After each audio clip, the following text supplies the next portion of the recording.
Hello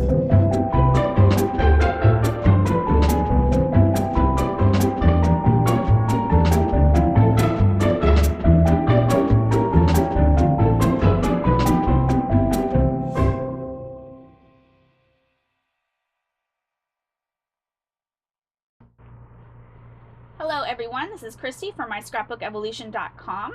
Today I'm excited to be sharing a hybrid project with you. I'll be sharing a lot of hybrid projects this year because I've just joined Tracy Reed's design team. Tracy Reed designs some wonderful templates and digital kits, and I've gone ahead and started with one of the kits and templates this year to create my 2015 Project Life title page. This is the first time I've ever worked with a digital Pocket Life template, and it was super easy. A lot of the cards are designed so that you can just fill them in with the colors that you choose. For example, this one had a template for a stripe design with an ampersand, and I just selected the different colors that I wanted of paper to put in the design in the template, and I was able to print the card off. That was the same with these cards. They're designed with a template with 2 triangles, and I just filled them in with the digital paper. I'm working with one of Tracy's kits here called Sweetiekins, and this was another card that she had. Again, I just filled it in and printed. Now, one of the things that I often encounter when I'm working with hybrid is that it can become very flat if you just choose to print the card off as it is. So one of the things that I like to do, I use my Silhouette Portraits print to cut feature. And for these 2 cards, for example, I designed them in Photoshop, and then I printed them off, and I cut out elements from them, and I layered them with cardstock. Layering it over with cardstock just gives it a little bit extra dimension. It's super easy to do, it's super cheap to do, and it just adds a little more. You don't want your page to be flat. Just because it's hybrid doesn't mean it has to be flat. The title card was another example of where I used the print to cut feature, and this is where I truly was amazed. I wasn't sure how this delicate word welcome was going to cut out, but the Silhouette Portrait did it with no problem whatsoever.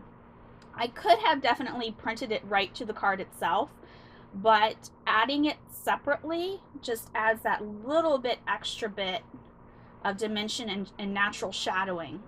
I was also able to take the 2015, I was able to layer some of them with chipboard and put them at a kind of jaunty, fun angle. And I used my Sharpie pen to add a little bit more definition to them. So definitely an easy way to personalize the card.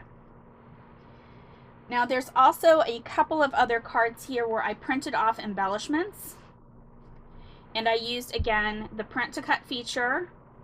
It makes it so easy to remove them, and you can do delicate items like the doily here. What you will notice is that I have some fibers.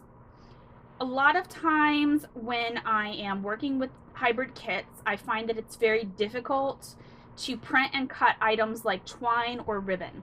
So what I try to do is look in my supplies for something that's very similar to what the kit designer has used. In this case, it was a light mint ribbon and a kind of turquoise twine that I had that was the closest I could get to something that Tracy had in the Sweetiekins kit. You'll also notice that I've used jewels, and again, those are something else that is very difficult to print and cut and place on your hybrid designs. So in those cases, I will use real elements. Another thing I like to do is to pay attention to whether or not the kit designer uses stitching.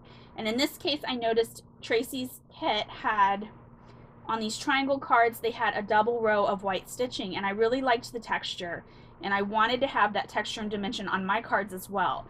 So I used my sewing machine.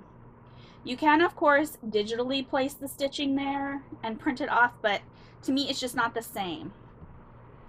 Overall, I really love the way that my title page came out, and I'm looking forward to working with more of these Pocket Life templates that Tracy creates.